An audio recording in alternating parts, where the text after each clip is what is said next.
Good morning and welcome to another Saturday Morning Comics here on the John's Comics with Friends YouTube channel. We're back. We're talking new comic book day. We're talking comic book reviews and hauls. We're talking about what we've been watching, what we've been enjoying. So, welcome in. Hit the like button. Hopefully, you've already subscribed and you're hanging out. I got a lot of tailgaters in the chat, including this guy.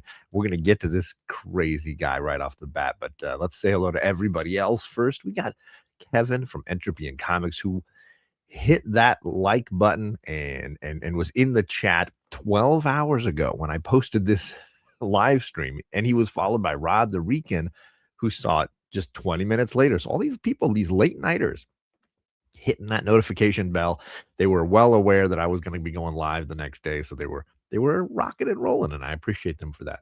We got my man Matt this morning. What's going on, Matt? Excuse me, all that coffee's hitting me now. Woo! And then Perry.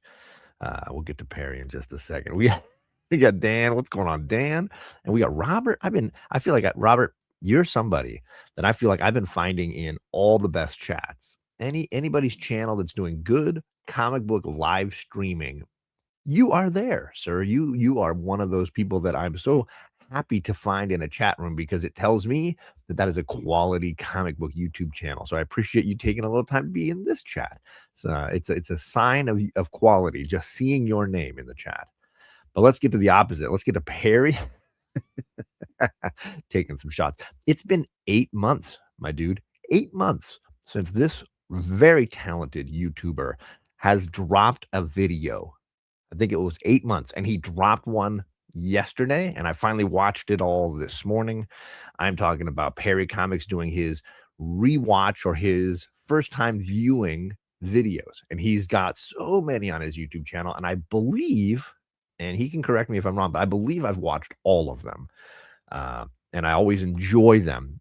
They're always very entertaining because Perry, he's just a fan. He is just enthusiastic when he watches. It can be anything. It does not matter what it is. And I'm even wearing my "What do you mean?" shirt. Um, and and and he's always got this enthusiasm, right? This was one video I've been waiting for a while for him to watch because I know he's pretty much watched all the MCU films. I know that there's some of the newest ones that like Thunderbolts. I don't know if he's watched any of those, but he has watched most everything except Guardians Volume 3, which he watched and made a video on, and it was great. And it gives me all the feels of watching it for the first time. That's what I like most about his reviews and his videos is reminds me how I felt watching those things the first time. So specifically, man, Guardians Volume 3 has that emotional impact, that weight, that power behind it that really was like, man. I mean, obviously, the centerpiece deals with a lot of animal cruelty, cruelty in general, certainly, but like animal cruelty at the forefront, which is why I think my daughters are like less interested in rewatching that one compared to the first one or the second one. But that movie hits. It hits hard, and it's a really good one. I think often overlooked because it occurs in the maybe a lesser era of Marvel film. But in my opinion, it has now taken over as the best trilogy in Marvel. I think that trilogy is superior to the Captain America trilogy, the first three Cap films, but maybe only a little by a little bit. But those are the best two trilogies to be sure. So I was excited. He did a great job breaking it down, Perry. I really enjoyed it, and I'm looking forward to hopefully more. I hope that we're not on another 8 month break. I'm hoping it's a little more frequent that we get more videos. Yeah, I think it has been that long, buddy. Uh, I think I have. I think I've caught everything. The Reverend himself is in the chat. What is going on, Reverend Bleeker? Good to see you, sir. You've been doing a lot of videos lately, a lot of things. I'm assuming maybe we're getting closer to the official launch of Murder King, your self-published indie title that you've been working on for so long with several members of the community. Let us know where that Kickstarter is, how much longer we might have to wait before we can help you fund that. Yeah, what do you mean? I busted this shirt out this morning. I was like, you know what? Perry's got a new video. I better wear the shirt. My man, Rod the Rican, he sent me an insane AOK that I will be unveiling here as part of the morning show this morning. He's a wild, crazy man, unpredictable. Be aware. He's got a wrench in the chat. It could all come crashing down. Be careful. Be careful. You shut your mouth, John. You shut your mouth. The first Captain America film is the most, I don't want to say problematic, but uneven for me. The first half of that movie is excellent. It's incredible. And then it just kind of loses focus and loses steam in the second half. So for me, the Guardians trilogy is just more consistent across all three films. I feel it has an emotional wallop. The action is fantastic. Of course, the music is superb. The acting is all really great. So for me, I think it's just again, we're talking about like A plus versus A, like, or even, 99% versus 98%. Like we're right there. They're both absolutely incredible. I'm not ready for you yet, TK. I'm not ready for this discussion, but we'll have it here in a moment. What's going on? Brian was live this morning, and he was having a great new comic book day talk going on over there, discussing some of the things coming up, books that people could be checking out. He and I were I was in the chat discussing a little bit of what Zdarsky's got planned and what he's been doing over at Marvel, because his Captain America, I think, is on issue 6 right about now, and I've been enjoying that. And he's got this new Wolverine mini series that I guess ties into it in some way that just dropped on Wednesday, and I have not read that. I did not pick it up. I was waiting to see if people were going to tell me that it was important or that it was good or something like that, but I have not heard yet. And then yes, this is a fact. Of all 6 movies, all 3 Guardians and all first 3 Cap movies, I think Winter Soldier is the best single film of those. But I would say Guardians #1 is not far off of it, and Guardians 2 is better than Cap 1, and Guardians 3 is better than Cap 1. Now, Cap 3, Civil War, is tricky because it's more of an Avengers film, but I would say it is maybe better than Guardians 2 and 3. So that's where it gets tricky. Like, they're very similarly lined up. But let's take a moment and talk about our friend TK here in the chat. What is going on, TK? He dropped a review video as well, a rewatch, or for him, I guess the first time watching Twilight. The things you do for Perry. It was a very good rewatch. You're too nice. Let's just put it that way. You're too nice to Twilight. It is a B movie. It is a cheesy B movie. There are a couple of moments that are cool, but man, everybody is on this level of melodrama that it wears thin for me very quickly. I can't. I watched your video all the way to the end. My favorite thing though, all the way through it, he bleeps the word F, like the F word. He bleeps it. But at the very beginning, he says the term, and I guess I don't know if I should be saying it on my C block. You're a C blocker, right? He drops that right at the beginning. I'm like, isn't that worse? Isn't that just as bad or worse? How are we letting that word fly? We're blocking. We're bleeping out the F word all the way through. That was hilarious to me. That just had me giggling all the way through. We got my man Rod saying the Guardians best soundtrack. I mean, that's just a fact, right? That's just a fact. I really liked the new FF movie. Yeah, I thought it was very good. I like Thunderbolts better. For me, it goes Thunderbolts, Superman, and FF, but they're all, I mean, 2025 was a great return to comic book movie quality. So I'm a big fan of all 3. This is the skin of a killer, Bella. And then it just starts glittering, right? You should blame Perry. You don't have to watch whatever he tells you to watch, TK. I can't wait to see glitter vampires and supermodel werewolves. I would have enjoyed Twilight more if Blade had shown up. I mean, that's the moment we were waiting for, right? That's the moment we were waiting for. But it was a good review. I was very entertained. TK and Perry both have those videos up on their channels. You should check them out for sure. Absolutely worth it. Rod's heading out, I guess. Go walk the dog or something. I'll catch you later, brother. Hope things are going well. I have a small stack here of books that I caught up on, new comic book day books that I've been reading. And that includes a few like back issues that I had to read to kind of get to this place because there was a lot of reading going on for me. So I got some books to share, and I got this A-OK from my man Rod that I'll do real quick if he's still in the chat. Rod sent me a 3-book lot, an A-OK lot. Specifically, he had told me in advance, hey, have you read this Wolverine, The Jungle Adventures by Walt Simonson and Mike Mignola? I said, no, I've never read it. Some people have mentioned that it's a really good read and that I should check it out. So he gifted me this. Very kind, sir. I'm excited to dive into that and read it. I did not have the chance to read it yet today. He also sent me a Lock and Key, issue number 1. This is of the 2nd series, I believe, Small World. Creepy spiders. This is a very creepy read if you haven't read it. Joe Hill, which I believe is we're up with Stephen King's son, right? Joe Hill. I'll put that right back there. But the big book, the insane book, the crazy book he sent me was X-Men issue 17. Rod, you are a crazy man. You are a wild and crazy man. So this was too kind. He sent me a little note on the back. Let's complete the run. I mean, come on, man. What are you doing to me here? Complete the run of X-Men? Do you know how nobody's got that kind of time and money. Nobody's got that. Come on. I got to get like first Juggernaut. I got to get first Magneto. The first issue. Okay, come on. That's some crazy. You're talking crazy. But that is an insane gift, my friend. Insane gift. Let's see here. I haven't played the yo-yo in years. Yeah, walk the dog. Hello to Magic Lasso. He says he's saying hi to a whole bunch of people. Joe loves Diamond. I don't even know what you're talking about.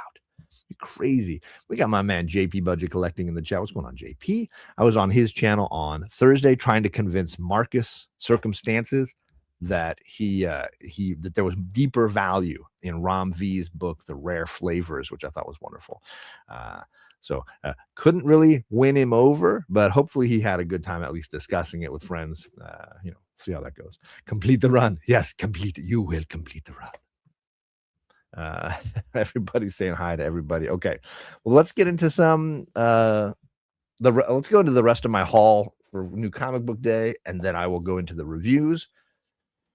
I picked up this Jeff Johns Volume 1 Green Lantern. It's a oversized hardcover with several of the first stories in his run. So it was like Origins and Rebirth. So I think it's those first couple of trades basically of his run. I like to buy these kinds of things that I really enjoy and then give them away to people. So when my LCS has this for half off, which is what, $20, I am all in and I hold on to that to give it away. So add that to the giveaway pile. I also saw that they had a complete set of Magic and Storm, the Ileana and Storm series. I really enjoyed this 4-issue miniseries. Lots of good stuff in here. Some minor keys in this book series. And I've got a set, but I always like to have an extra one to give away. So that's going to go in my giveaway pile. And then on Tuesday, I am hosting Omni X-Men, and we're reading this issue, and I upgraded my copy of it. My copy was definitely beat. So now I've got a nice high-grade copy to add to my collection. So very excited about that. That back there. So that was some of the haul items I got. Oh, I also got an issue of Poison Ivy that I was missing, a variant, issue 41, that my shop sold out of. This is the Nubovich, I believe. Yeah, the Nubovich variant. I'm trying to catch up on Poison Ivy. That was my thumbnail is Poison Ivy, but I'm about 3 issues behind, so I'm working on it. There's a bunch here for me to read. I think I'm 3 issues back, but I know that there's an event coming up where Poison Ivy maybe becomes the mayor of Gotham. I don't know, gang. This sounds wild, but I'm excited for it. We're not talking about Magic the Gathering. Dang it. Come on, get it together. Canadian survivalists, I hope you are surviving this cold snap. I know that Canada has been frosty for sure. I looked into getting the hardcover Magic miniseries, but they wanted $90. It's only 4 issues, right? It's a I don't know what's on my hair this time. It's a 4-issue miniseries. How do they have a $90 hardcover going for that? Another one of my blue wrenches in the chat. What's going on, Biggie Shack? How's it going, buddy? Hope your Saturday's kicking off well. But let's get into some of the back issues and new comic book day books I've been reading, some of the things I've been diving into. I'm going to start off with what I did for my thumbnail, which is I feel wrong. I bought my first copy of Absolute Batman in a physical form. I've been reading it digitally. I'm all caught up. Read the annual, we're on issue 17. I've read all the way through issue 17. I bought it because Poison Ivy. Let's be fair. I bought it because of Ivy. Uh, one of my favorite DC characters, and she's getting this iteration of herself. So I bought the cover A. I thought it was creepy and interesting enough that I bought it. And I want to talk a little bit about it. So if it's a spoiler issue for you, where you're like, I don't want to know anything about this because I haven't read it yet, I totally understand. But I'm going to spoil a little bit here. And I'm going to continue to update my feelings on Absolute Batman because I know it's a big topic. It's a big topic of discussion. It's easily the hottest book in comics in what? Since Donny Cates, maybe? Since his Venom stuff. I think, Donny Cates was the last writer to, I think, have this level of hype behind a book that that somebody's doing, from the big two. So in that way, this is a big time for DC in particular, but for Scott Snyder, for Nick Dragotta, this is a big book. So here's what we got. This is the cover iteration of Poison Ivy that we're presented with. And the story centers around her taking over a portion of Gotham and spreading these spores that are so toxic it's creating, zombie people and things like that. Everything is very kind of graphic and intense. But the big twist or whatever was that this is what Poison Ivy actually looks like. She is this kind of amalgam of animal and plant and beast and, a nightmare fueled creature that Batman's going to have to fight in the upcoming issues. That's the big twist or shocking whatever. It was an interesting story. He read it a little bit ago. There you go. I got my first Nightshade today. Nice. Congrats, buddy. I was not impressed with the new issue of Absolute Batman.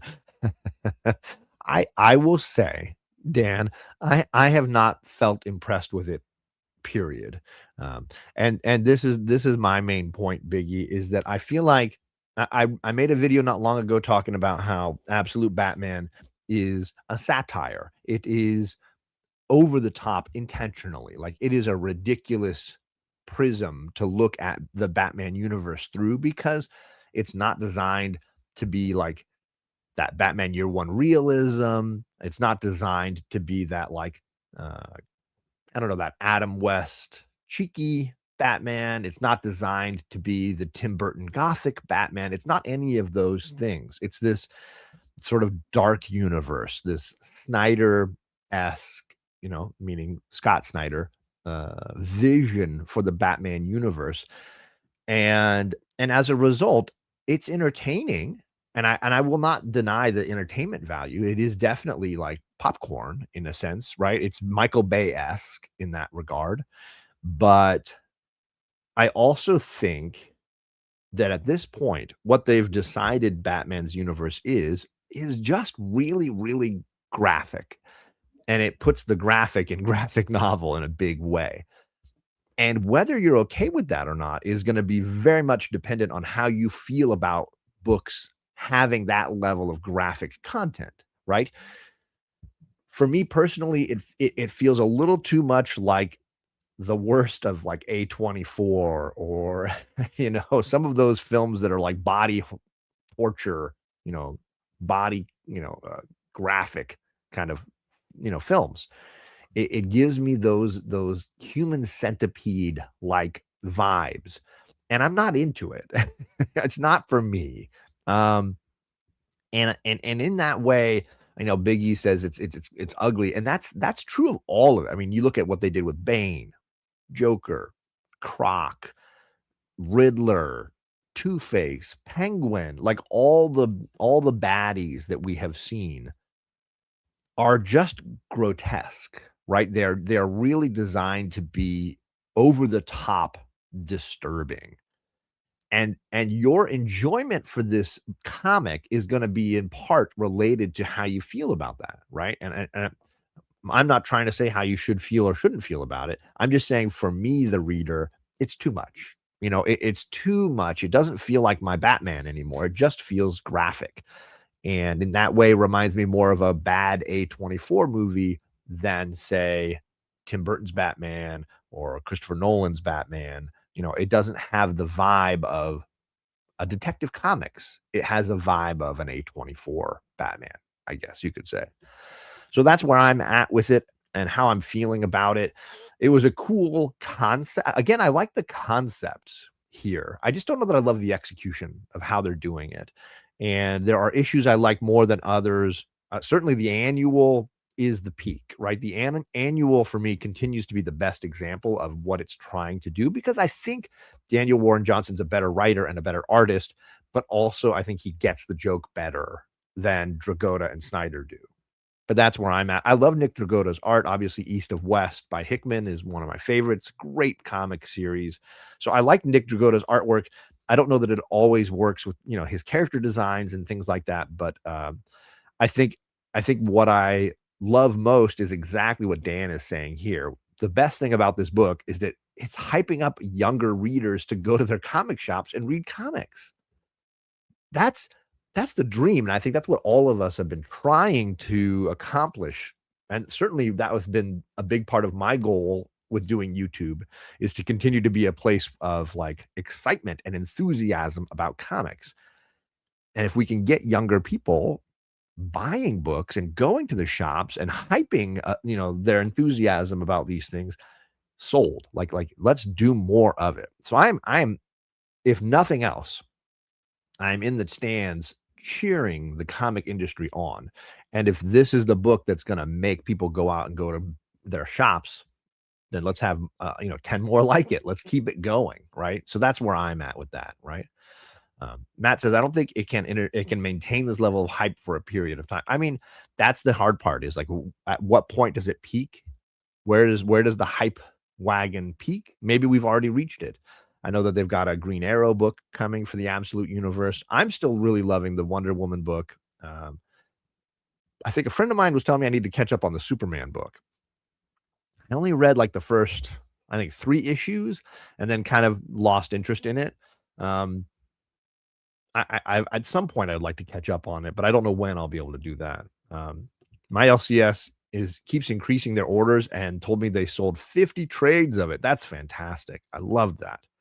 Is Absolute Batman a response to criticism that Batman has become too gadget dependent and too wealthy to be relatable? I mean, that's not a bad idea.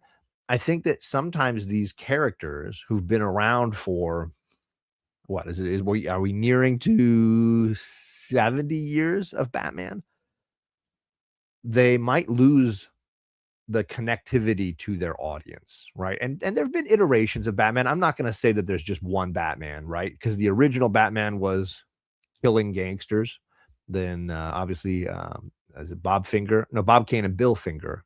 Bill Finger came in, and I think he created the maybe most iconic version of Batman. I'm not a killer.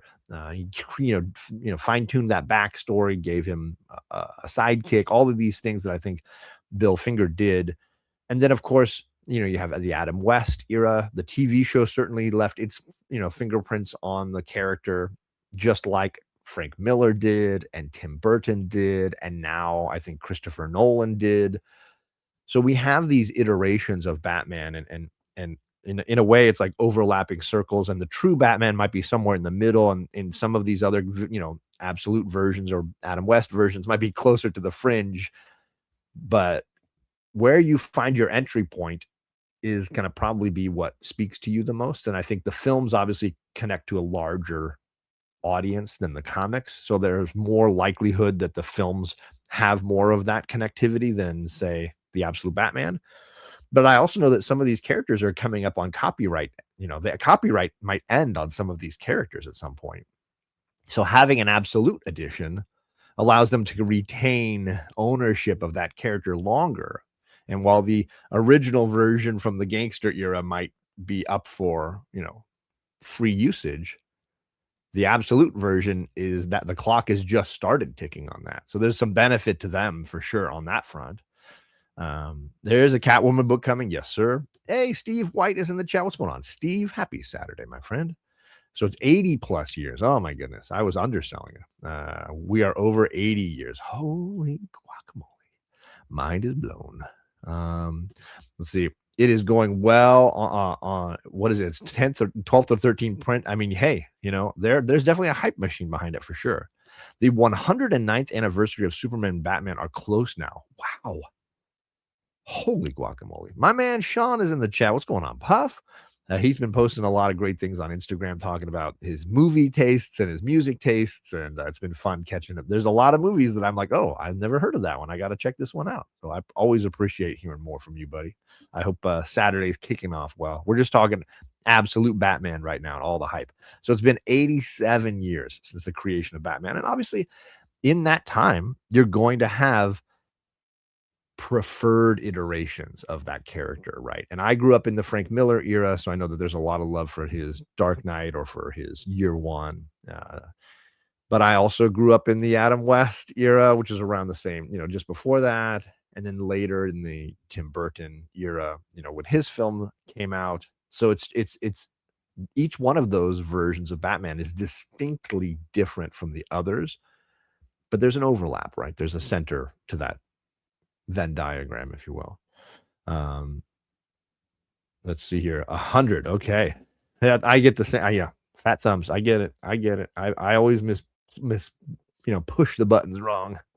So, anyways, that's a book I just finished catching up on. That's why I wanted to make the thumbnail about it, because there's some things I wanted to say about the character of Poison Ivy and the way that they're utilizing her here, but it's consistent. It is consistent with what Scott Snyder and Nick Dragotta are doing with this universe, as far as how graphic and disturbing and A24-esque this series has been. But I just don't think it's for me. I keep up on it because I want to be able to have these conversations. I want, people tease me like, John, you're not enjoying this book. Why are you why are you still reading it? And it's because I like being in the conversation. This is the hottest book going right now. This book is huge. If I don't read it, I can't have these conversations and engage with you guys. And I think good criticism, whether you like a piece of media or you don't, good criticism should allow you to understand if you would like it. It's not forcing my opinion on you, but maybe giving you information that allows you to make an informed decision on whether or not this media is for you. And that's what I try to do when I'm reviewing comics, movies, whatever. I don't want to force my opinion on you, but I want to educate you as the consumer so you can decide, do I want to watch that show, right? Do I want to see that movie? Do I want to read that book? So if you go in at least aware of what Snyder and Dragotta are doing, in my opinion, you can decide if that's for you. It's not for me. I'm going to keep reading it and I'll keep telling you what I feel and think about it. Now that we've got the Court of Owls coming in, right there, they're introducing some other things. But I will continue to give you my opinion that the better book is Wonder Woman, absolute Wonder Woman. That there's things I don't really like about this take. The action is very intense in Absolute Batman. The fight with Bane was wild and disturbing, but it's just not for me. Hopefully some people really enjoy it. It seems like everybody's enjoying it. At least it's not just the spec hype machine. It does seem to be people genuinely enjoying the product and the story, right? Yeah. That last panel, right? Ooh, that last panel is really dark. I got the bad end of the stick in attractiveness. Yeah, she did. Ivy definitely did. For sure. What's up? Matt is in the chat. My man, Matt. How's it going, buddy? I hope Saturday's kicking off well for you, sir. So yeah, for me, I'm going to keep reading it. I'm excited to kind of hope that it coalesces into something. I don't know where this hype machine ends, but we'll see. I grabbed an indie book from Dark Horse Comics by Dan Hauser, Laszlo, and Lapham on art. This book is called American Caper, and I bought it for a reason that you might be able to tell right here on the cover. Because let's see if I can. How do I get this to angle just right? Because that's my friend Jen, and this looks like my friend Jen as well. It's not a perfect match, but it reminded me of her so much that I was like, "Well, I've gotta grab this and see what it's all about." What's up, James Willie in the chat? How you doing, James? So this book is called American Caper from Dark Horse Comics. I believe they're on issue 4. And the main character is the dad in a family, and that's his wife over here and his daughter, and they're arguing over politics at the breakfast table or dinner table. I'm not sure what meal they're having. The first issue was very interesting. It's pretty heavy. It's very much up in our current social conundrums here in the US. But I bought it to see this Jen character, and it's not far off of my friend Jen. I'm very curious where the character design came from, the green hair. There's definitely elements of this that have the look of my friend Jen. I do think I'll probably end up getting the trade at some point, and maybe if I don't love it, giving it away. But at some point, I want to read the rest of it. But it definitely the art style, the character design piqued all my interest because it did give me. I mean, legitimately thought I saw a ghost. Like it was like overwhelming in the moment. The gentleman who runs my LCS, the owner of my LCS, his name is Kenny. This is Nuclear Comics in Orange County, California. He's never steered me wrong. He's always telling me, "Oh, try this book, try that book," and I try to listen when he does that. And he was having a conversation with another customer about that book and how much it reminded him of phase 2 of the original Vertigo comics.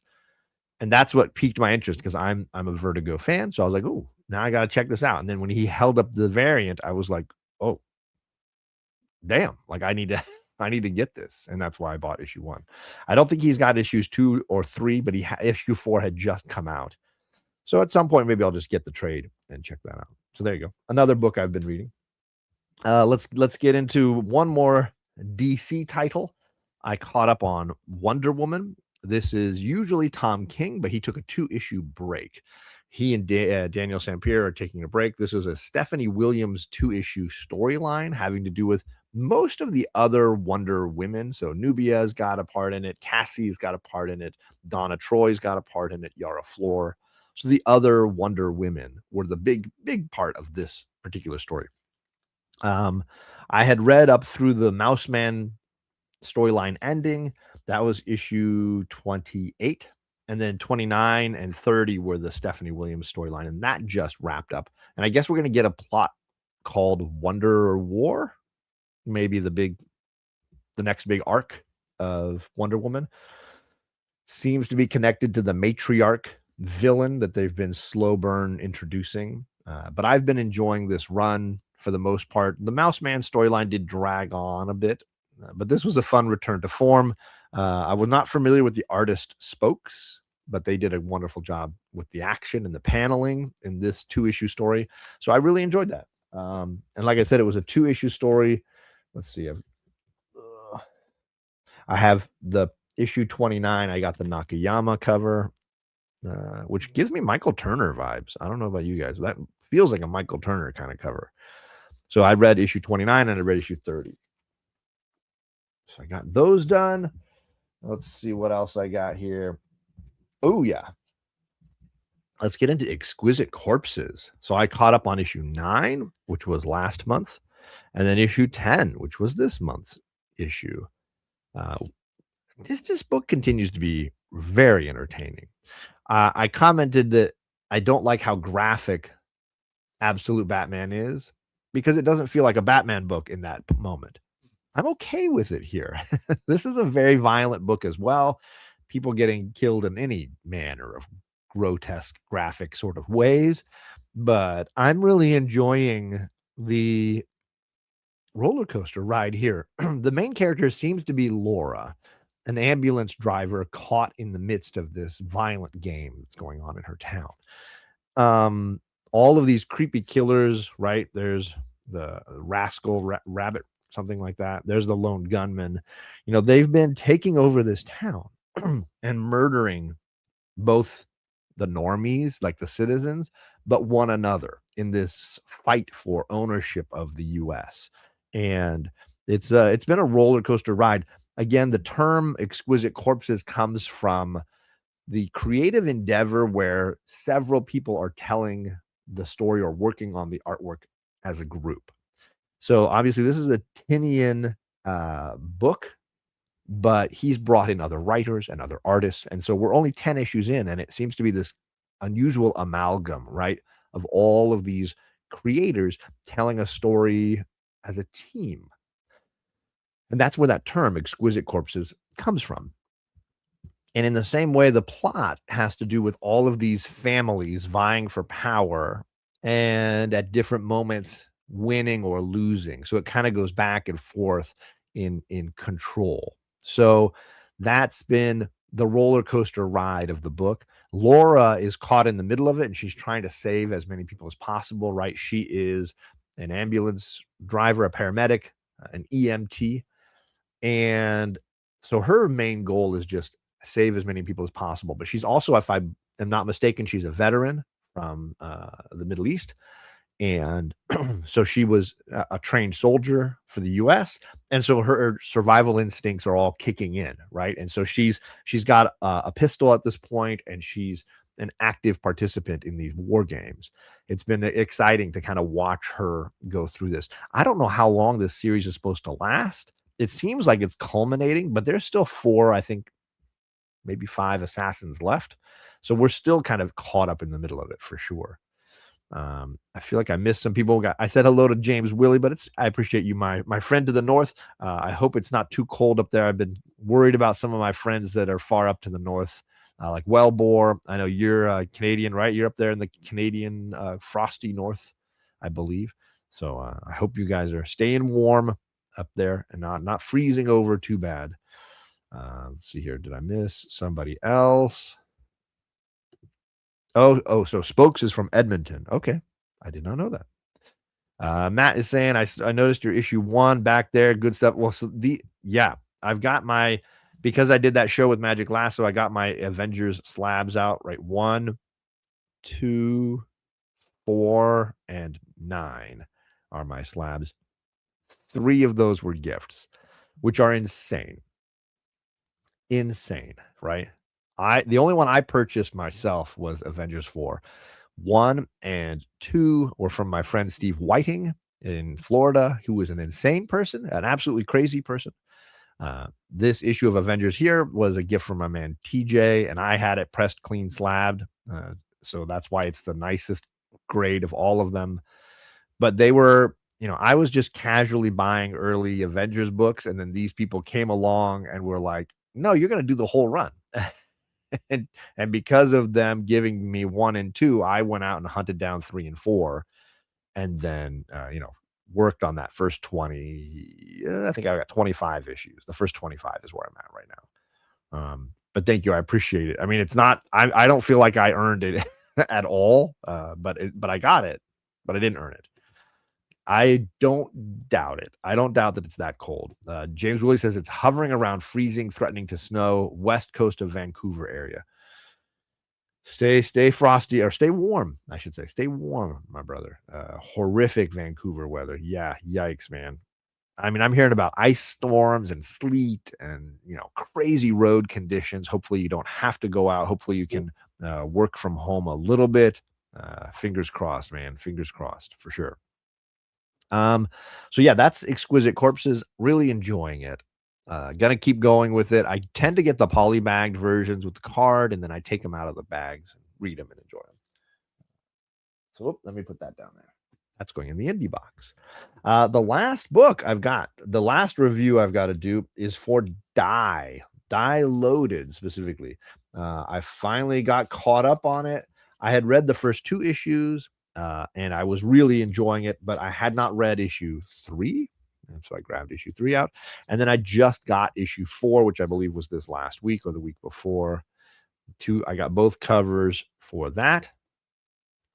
And it's a wild ride. I will say this might be a book that I think people would read and enjoy better in a collected edition, where you can kind of take more time and connect dots a little more easily.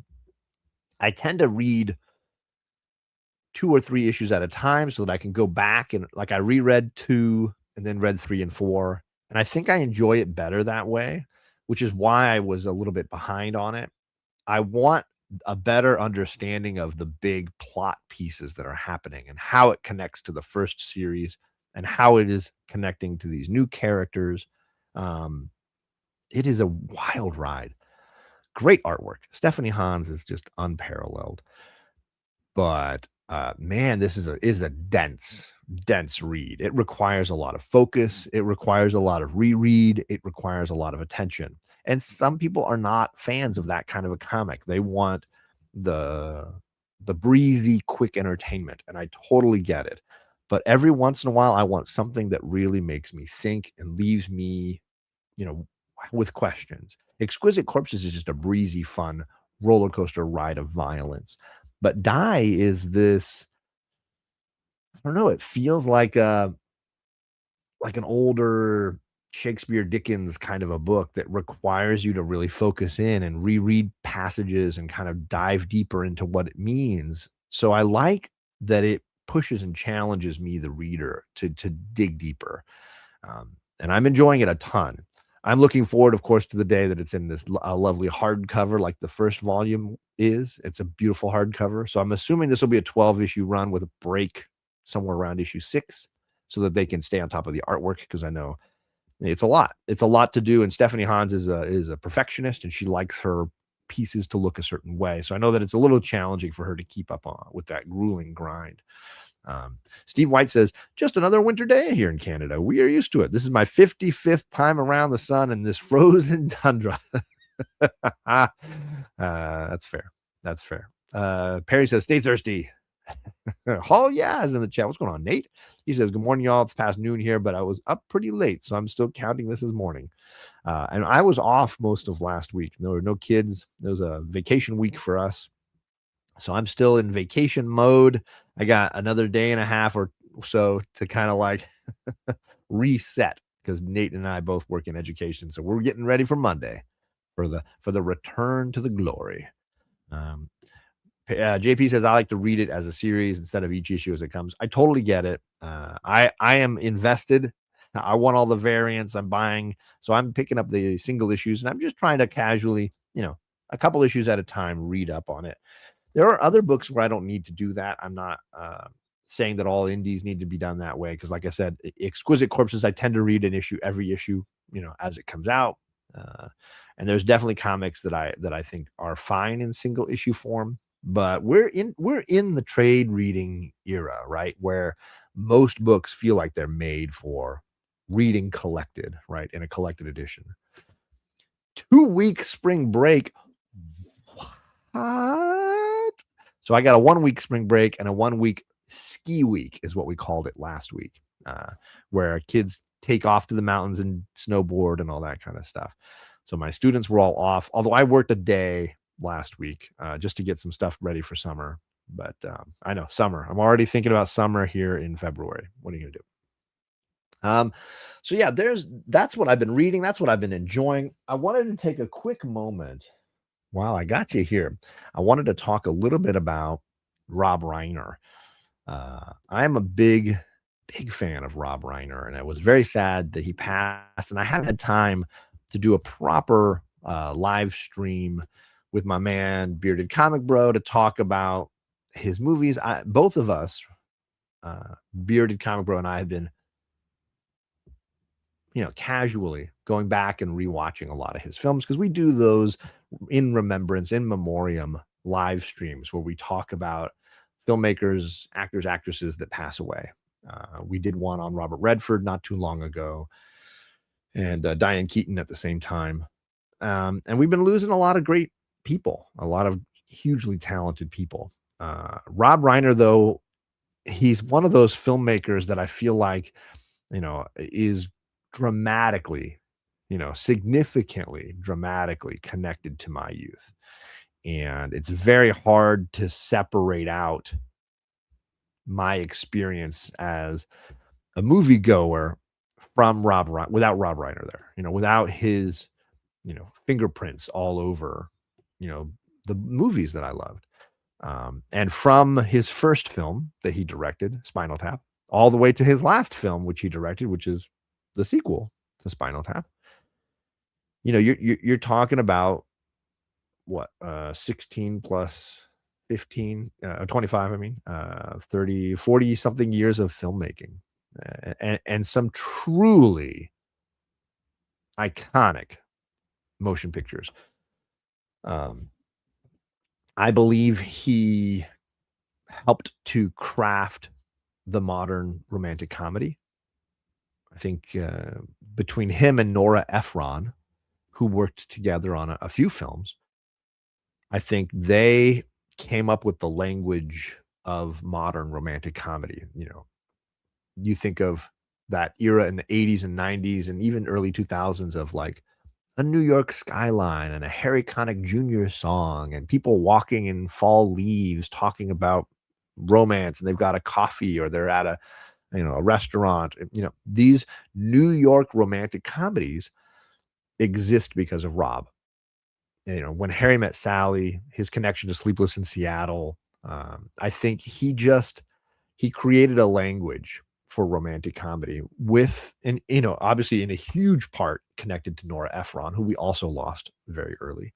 I think he created this language, and it's a genre that I have a lot of affection for when done well. Obviously, it can fall off for sure. Um, Bye, Robert. Have a great day, buddy. Uh, enjoy the time with the grandbaby. But even The Sure Thing, which was his second film with John Cusack, that road trip movie, cameo by Anthony Edwards. I think he has this language for romantic comedies. It's absolutely fantastic. Um, your live stream goes to 11. Yep, right. You can turn it up, turn it to 11, right? But then, Stand By Me. He's got these coming of age stories, right? Stand By Me, North. He has these films that are about people finding their way, right? And then he's got his darker films, Misery. Wow, what a movie! Holy cow! Ghosts of Mississippi with Alec Baldwin and Whoopi Goldberg and James Woods. Wow, what a film! And then my personal favorites are Princess Bride. It is the first movie I watched when he passed. Right, I went and watched Princess Bride right away. It's his best film, in my opinion. It's his masterpiece. It is truly a movie that captures all the elements of parenthood and childhood and fantasy and joy and tragedy, and it's just amazing. It's just amazing. And then he did two films with one of my favorite screenwriters, Aaron Sorkin. He did A Few Good Men based on Aaron Sorkin's play and script, and he turned that into a absolutely dynamite powerhouse drama that was nominated for a ton of Academy Awards. A really powerful film. It might be a little melodramatic in some scenes, but when you've got Jack Nicholson hamming it up with the likes of Tom Cruise and Demi Moore and Kevin Pollak and Kiefer Sutherland, and it is Kevin Bacon. You've got this incredible, top tier athlete talent. These actors who are playing their sport at the level that is the highest in the field, and it's great. It's just absolutely dynamic. And then underappreciated, maybe in that era, is his movie The American President with Michael Douglas. Absolutely great.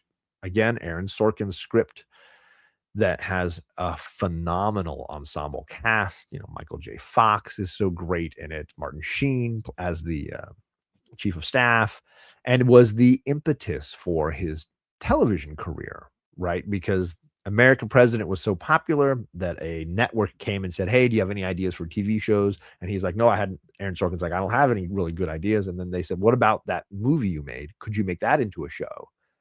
And that's where West Wing comes from. And then he brings Martin Sheen back to now be the president, and it becomes this whole 7-season mega hit, where I think Sorkin only did 4 of the years or something like that, but it was a mega hit, obviously, for him. Um, so, there's a lot to discuss about the talent that was Rob Reiner. I know his later films were never as good as his original films, but there are some gems in there. The Bucket List being one that I would recommend if you haven't seen it. Nicholson and Morgan Freeman really doing great work. I enjoyed Rumor Has It and The Story of Us, but there are lesser films in the catalog of Reiner. But just a sad day. And now we've got another tragedy, right? Because Robert Duvall passed away, and he is such an absolutely iconic actor. I'm a big fan of Lonesome Dove and Open Range and some of his Western characters. But yeah, absolutely icon for sure, Biggie. And it's sad to see him go as well. Though thankfully he got 95. He got to age 95 or something like that. Rob Reiner obviously gone a little bit too soon, and I didn't even talk about him as an actor because obviously Rob Reiner has a lot of great cameos in movies, and started on television, All in the Family. Just a big name. And it was a little sad to see him go. And I'm working on a schedule for a live stream with the Bearded Comic Bro to discuss Rob Reiner at some point, and maybe we'll throw Robert Duvall in and do a double dip, because that's what we did with Diane Keaton and Robert Redford. Maybe that's the best way to kind of do that. But I just wanted to mention it because it's just been something I've been thinking about. When I rewatched American President, I rewatched Spinal Tap, rewatched Princess Bride. I have not rewatched When Harry Met Sally yet. I do want to rewatch that. Rewatch A Few Good Men, probably. But some of those I've seen so many times. They're basically like yearly watches for me at this point. So, what are you going to do? So that's it for me for today. Those are the things I wanted to talk about, the things I've been enjoying and doing. Live streams, I should be back for D&D tomorrow night. The gang, I believe, is all ready. I think everybody can handle an hour or two. I know Tony's been recovering from a surgery, but I do think his strength is up enough that he could do the show tomorrow night. And then Tuesday, I'm hosting the X-Men, as I mentioned. We're reading issue 203. So we're finishing off the Secret Wars 2, tie-in stories. So lots of live streams coming up. I believe I've got a couple more. I want to double check because I believe I'm on other channels of it next week. Let me just remind myself. No, maybe I'm wrong. I thought there was something coming up on Monday. I got to remember if I'm on somebody's channel Monday. I do have several stuff coming up at the beginning of March. I'm doing another Fable. I was on with Fable last night talking The Abyss. I'll be on with him on the 6th of March talking 12 Monkeys. The 11th of March, I'm talking Local Man with JP. The 8th of March, I'm talking Black Panther. It's right here. Priest era of Black Panther. So there's lots of good things coming up that I'll be jumping onto other channels to do as well. I appreciate everybody coming and hanging out with us. Oh, I should talk about giveaways. We're coming up to the end of February. So next weekend, I'm doing my channel giveaway, my channel members prize. If you are a channel member, you have a shot to win the first appearance of Angela in Spawn issue 9. It's a very nice copy of the book. No huge damage or issues. It could use a little cleaning because some of the white has a little bit of color rub on it, but that should come out fairly well. But I'm giving this away. I'm also giving away the 2-volume hardcover set of Human Target. So I'm giving both of those away to a channel member, a lucky channel member. Then next month, the end of next month, I'm giving away All In Special issue number 1 with a signature by Scott Snyder and a COA on the back. I'm going to give that away to a channel member next month. So at the end of March. So there's some fun channel member giveaway prizes coming up. So if you want to join the channel membership, you get a shot to win. So my New Mutants, let's share some of that stuff while I'm here. My New Mutants, here they are. For every 5 members here, I spin the wheel and throw one of these names onto the big wheel. I believe we're up to 3 because I think we're at 12 right now. So 3 of these names go onto the big wheel. Each of my X-Men squad gets an entry on the big wheel. So all of these folks will have an entry on the big wheel. And then my new Comic Book Day Coalition, these folks get several entries on the big wheel. They each get 3 entries on the big wheel. So their chances of winning go way, way up for sure. And we'll spin those prize wheels. Like I'm saying, next Saturday will be the February prize, and then at the end of March, we'll do the March prize. So there's some goodies, hopefully some things to reward the people that keep the StreamYard lights going around here. I appreciate all the support. I hope everybody has a great weekend. I should be in and out of the chats a little bit, but I got a family dinner tonight, and then I got D&D tomorrow night. So the nights are a little bit busier right now for me. But thank you, everybody, for coming by, and we'll catch you all again soon.